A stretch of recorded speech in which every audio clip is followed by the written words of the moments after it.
Mais t'es bouillant frérot, mais... Ça arrive dans la vie. T'es chaud quoi. On est chaud. Ça va être une dinguerie cette vidéo.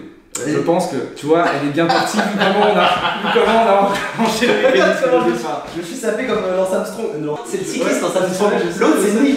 Parfait. Bah tu me dis go, il y a un go, en fait on a déjà commencé, c'est ça? Ouais. C'est plus ou moins l'idée. On nous voit bien, ouais? On me voit bien. Super. J'allais commencer, mais là tu vas Ok, go. Salut les amis, j'espère que vous allez bien. Ça me fait très plaisir de vous retrouver aujourd'hui pour une nouvelle vidéo YouTube. Et donc de vidéo que je tourne aujourd'hui dans mon nouvel appartement. Donc voilà, on va pas faire un petit home tour, mais on est entre nous, c'est convivial, on est chez moi, donc venez. Et aujourd'hui je ne suis pas seul. J'ai ramené quelqu'un de très connu. Salut la commu, Yo. je m'appelle Louis, j'ai 29 ans, je suis docteur en droit, j'ai fait ma thèse entre la Sorbonne et Georgetown aux États-Unis. Ça y est. Le gars, déjà. Ma thèse vaut ce qu'elle vaut, c'est pas une thèse hyper technique en mode histoire du droit, tu sais, où je suis allé chercher des trucs, mais c'est une thèse assez intéressante sur le plan ouverture.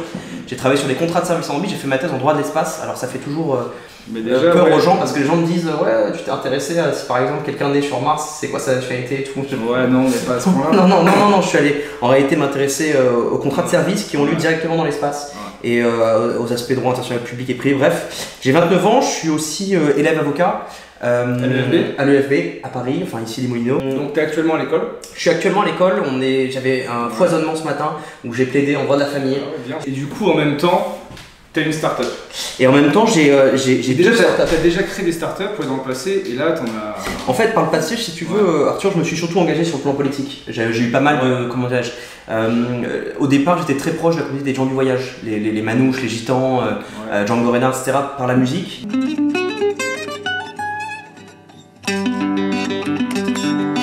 Et en fait, j'ai commencé à défendre des gens qui étaient un peu sur le côté de la route et que personne ne regardait vraiment et ne voulait défendre. Quelle indignité. Et voilà, je me suis rendu compte que tant sur le plan culturel que sur le plan juridique, il y avait plein de choses à faire. Bref, j'ai un peu avancé, j'ai cheminé, je suis passé... T'as testé des choses, j'ai vu que t'es parti aussi avec les Inuits. Ouais, j'ai vécu avec les Inuits. Alors, Depuis combien de temps? À peu près pendant presque 4 mois, 5 mois. Je suis parti de, en gros, décembre jusque presque mi-avril. Et les Inuits, c'est hémisphère sud ou nord? Hémisphère nord, il n'y a pas de population. D'accord, il n'y a pas de... Ok, très bien. Et maintenant, Arthur, je suis totalement dans le space et c'est comme ça qu'on s'est rencontrés. C'est que moi j'ai compris en fait que t'envoies des objets dans l'espace. Ouais. Genre sur l'ISS. Ouais. Genre sur la Lune peut-être demain. C'est- Voire sur Mars éventuellement. Mars c'est chaud, mais la Lune Mars, c'est en c'est chaud. négociation. Mais là aujourd'hui t'envoies des objets sur l'ISS depuis quelques temps. Ouais. Est-ce que tu peux expliquer un peu ça un peu? Ouais, Parce que bien sûr. c'est vrai que au début moi quand je t'ai rencontré et que tu me dis des objets dans l'espace, je me dis est-ce que c'est déjà d'où c'est possible d'envoyer des objets dans l'espace? Bah, en gros, si tu veux, moi quand j'ai fait ma thèse, je me suis rendu compte qu'il y avait des lois qui permettaient aujourd'hui aux entreprises privées d'avoir accès à l'ISS. L'ISS, c'est la Station Spatiale Internationale, c'est là où séjourne Thomas Pesquet, notre spationaute national. Et je me suis rendu compte que, en fait, il y avait de plus en plus de demandes pour aller dans l'espace. Aujourd'hui, on vit une réelle révolution dans le spatial qui s'appelle le New Space. C'est une révolution qui est née dans les années 90-2000 aux États-Unis avec des petites sociétés comme Planet Labs et puis ensuite d'autres sociétés plus importantes comme SpaceX, Blue Origin, Virgin Galactic. Et aujourd'hui en France, il y a de plus en plus aussi de sociétés du space. Et je me suis dit, j'avais vraiment envie de participer un peu à cette révolution. Et donc c'est pour ça que j'ai créé Toucan Space. Absolument passionnant. Et aujourd'hui, je contracte avec deux principales agences spatiales. D'un côté la NASA, qui est l'agence spatiale civile américaine, pardonne-moi. Et ensuite la JAXA, qui est l'agence civile spatiale japonaise. Et en gros, on envoie des choses dans l'espace et on les fait revenir sur Terre. L'idée elle est simple, on crée pas vraiment de la valeur entre guillemets, on crée un peu de rêve et on vend la possibilité aux gens. C'est quoi les trucs que t'envoies en fait? Alors là on a envoyé pas mal d'écussons comme celui-ci, je le montre à la communauté, je sais pas s'il y a le point, mais en tout cas s'il y a, vous pouvez voir. Il y a écrit Flown to the ISS. Avec le code promo Arthur Sauzet. C'est ça, vous avez 10% de réduction sur l'écusson. Mais on envoie des écussons, on envoie des bijoux, des autocollants. Là on a fait... c'est qui envoie en fait? Des particuliers qui veulent juste avoir un truc qui se disent c'est aller dans l'espace sur l'ISS. Et aujourd'hui c'est plus particulier, entreprise? Là aujourd'hui c'est plus entreprise. L'entreprise. En gros une fusée c'est plusieurs étages. Au top de la fusée t'as ta charge utile, en gros t'as ta capsule. C'est fou, j'apprends plein de choses. Ça part vers l'ISS, ça se dock à l'ISS. Les astronautes en gros récupèrent les choses à l'intérieur pour faire des expériences ou s'alimenter ou changer des trucs, etc. Ouais, c'est là l'oxygène peut-être qui est... Exactement, notamment. Et ensuite ça redescend sur Terre.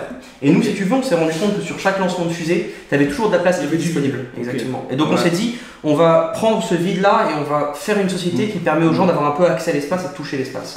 D'où tu t'es dit je vais aller contacter la NASA et comment tu peux avoir des contacts, enfin, je sais pas qui tu contactes, est-ce qu'il y a un formulaire de contact sur le site, est-ce que tu dis salut yo Elon, moi c'est Non, c'est un peu complexe, c'est un peu complexe.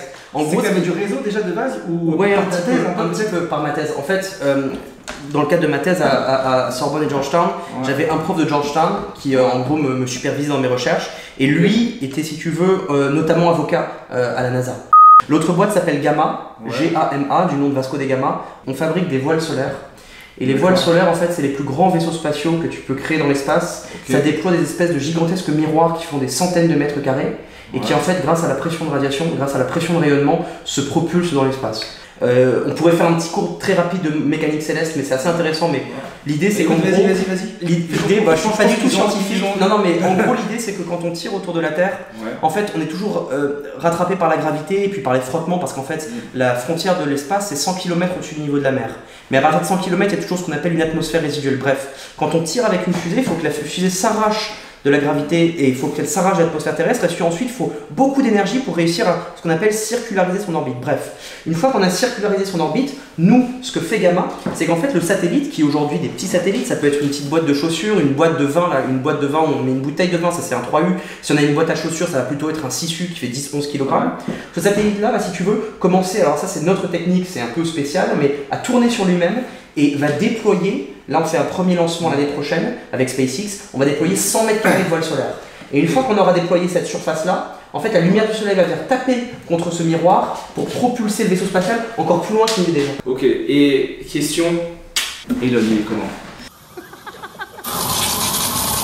Je le connais pas, mais il paraît que c'est une grosse bosse. Il paraît que c'est vraiment... Tu l'as jamais rencontré encore? Non, il paraît qu'il est vraiment trop puissant. Mais toi, genre, à quel moment de tes études, tu t'es dit je vais faire ça? T'étais en master, t'étais en thèse, en fait, que t'allais monter des startups, tu vois. C'était après mon master 1, pendant un an ou deux, j'ai eu un peu un an ou deux de battement où je suis parti notamment vivre chez les Inuits, où j'étais un peu au Canada, etc.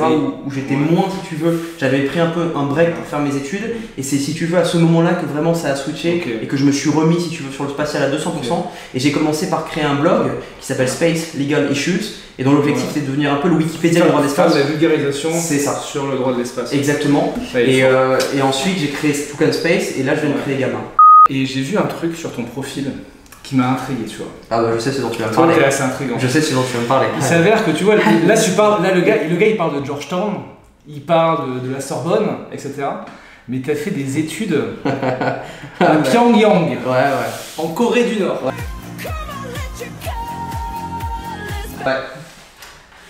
J'avoue, tu vois, tu peux être un peu surpris. Ouais, c'est un peu ouf. T'es surpris, mais genre, parce que tu dis tu vas faire Erasmus. Moi tu me demandes, tu fais Erasmus, je dis je vais à Barcelone, tu vois. Ouais, normal. Je vais à Barcelone, c'est sympa, tu vois. Mais Pyongyang. Et en plus, je crois que tu y es allé, t'es des premiers internationaux à faire leurs études en Corée du Nord. Moi, je suis allé 2 fois en Corée du Nord en plus, c'est ça qui est ouf. Le plus ouf, c'est la question que tu pourrais me poser, c'est comment tu te deals avec la NASA en sachant. Ouais, mais c'est ça. C'est parce qu'en fait, j'y suis pas allé en mode.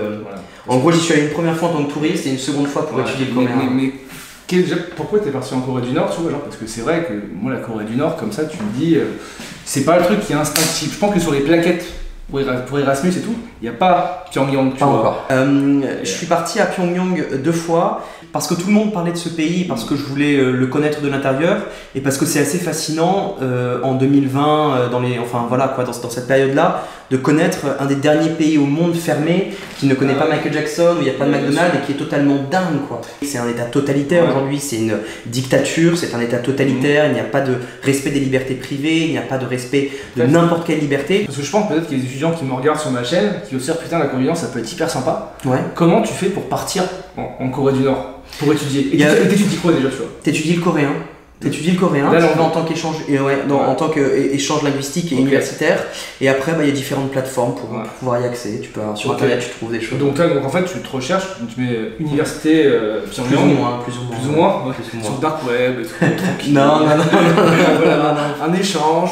Je ramène quelqu'un là-bas et puis tu peux y aller entre temps. Toi, t'as plusieurs boîtes. Comment t'arrives à concilier à la fois l'école d'avocat, et bien avant c'est RFPA, enfin non, parce que tu avais une thèse donc tu as peut-être fait les équivalences, et ce que tu fais? Moi je vais dire un message très clair pour les gens qui sont juristes. C'est un peu dur les années de droit, on en a tous morflé, hein. Faut serrer les dents, faut pas avoir peur, ça prend du temps mais ça vaut le coup de suivre ces études, ce sont des belles études. Mais moi le message que je dirais surtout, pour répondre à ta question, bah, il faut juste travailler beaucoup, tu vois, il faut juste s'organiser, et c'est pas forcément même travailler beaucoup, c'est juste bien s'organiser. Du coup toi tu séquences tes journées. En fonction des priorités. Tu as une plage. Ouais, c'est ça. En tout cas, j'espère que cette vidéo vous a plu. Encore merci Louis. Merci à toi. D'être venu sur ma chaîne YouTube, ça m'a fait très merci plaisir. Merci pour l'invitation et ta confiance. Et puis voilà, n'hésitez pas à suivre Louis, n'hésitez pas à regarder même. À vous abonner à la chaîne d'Arthur. Merci. À envoyer aussi des objets dans l'espace si vous voulez. Si vous voulez envoyer, je sais pas, qu'est-ce que vous pourrez envoyer là. Un code, c'est trop lourd. Un stylo Mont Blanc, si vous voulez, voilà. N'importe quoi, une photo, une carte postale. Allez, à très bientôt. A plus, merci à tous.